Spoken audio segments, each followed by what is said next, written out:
How to transfer WhatsApp messages from old Android new Android phone. Hello everyone, this is Sabrina here to help you today. So without any further ado, let's get right into the video. First, launch your WhatsApp application. Now, tap on the three dot from the top right corner. Now go to settings. After that, scroll down and then go to chats. Now scroll down and you'll find an option of transfer chats. Tap on the start button.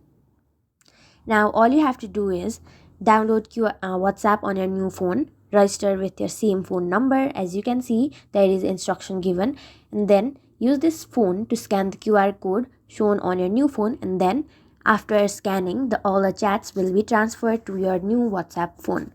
So that's it. Thank you for watching this video. Make sure to like, share and subscribe to our YouTube channel. If you got any questions, comment them down and I'll catch you in the next one.